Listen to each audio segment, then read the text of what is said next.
Δεν μπορώ να καταλάβω γιατί να με πειράζει τόσο πολύ το διαζύγιο. Τόσοι άνθρωποι χωρίζουν. Εγώ δηλαδή γιατί το έχω πάρει τόσο κατάκαρτα. Δεν μπορώ να το καταλάβω. Στο κάτω-κάτω μπορεί να ανακαλύψω ότι είμαι καλύτερα χωρίς αυτόν. Όχι, πέστε μου, δεν μπορεί να το ανακαλύψω και αυτό. Μπορεί επιτέλους να ξαναρχίσω να δουλεύω. Γιατί άσχημα θα είναι. Ξέρετε, δεν είμαι δηλαδή ακόμα. Ήμουν δημοσιογράφος. Είχα πάρα πολύ καλή πένα. Αλήθεια σας το λέω. Καταπληκτική πένα. Έτσι έλεγαν όλοι. Δηλαδή, όλοι σχετικό είναι.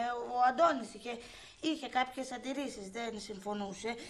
Για την ακρίβεια, δεν συμφωνούσε όσο δούλευα. Μόλις σταμάτησα να δουλεύω, έλεγε σε όλους τι καλά που γράφω. Τρομερή περίπτωση. Δεν μπορώ να καταλάβω γιατί με απέριπτε τόσο πολύ. Γιατί δηλαδή.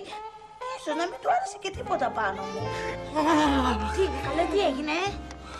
Αμάν βρε Ελένη, στο έχω πει χιλιάδες φορές. Μην τα φοράς αυτά τα γυαλιά στο κρεβάτι, σαν κουκουβάγια είσαι. Αφού άμα τα φοράω διαβάζω καλύτερα.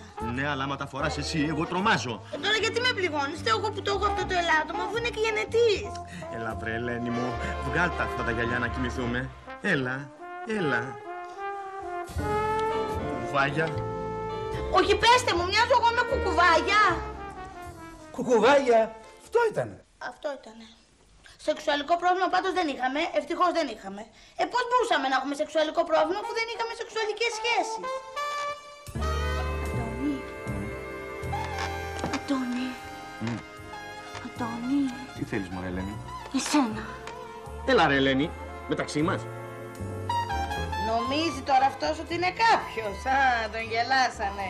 Θα καταλάβει το λάθος του και θα ξαναγυρίσει.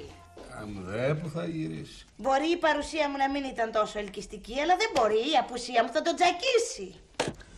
Με τσάκισε. Τώρα έχω τύψεις. Πάντα έχω τύψεις για όλα, ακόμα και για τον αέρα που αναπνέω. Μήπως ξέρετε γιατί έχω όλες αυτές τις τύψεις? Ο λογαριασμός σας. Ευχαριστώ. Έχω όλα αυτά. Κρίση ταυτότητος 3.200. Φαλικός φόβος. Έχω φόβο φαλικό 2.500. Γενετήσεις ενοχές 4.600. Πάραυτη μετάβαση υποσυνειδήτου 14.600. Γιατρέ, αυτή η πάραυτη μετάβαση γιατί είναι τόσο ακριβή? Η ώρα σας τελείωσε.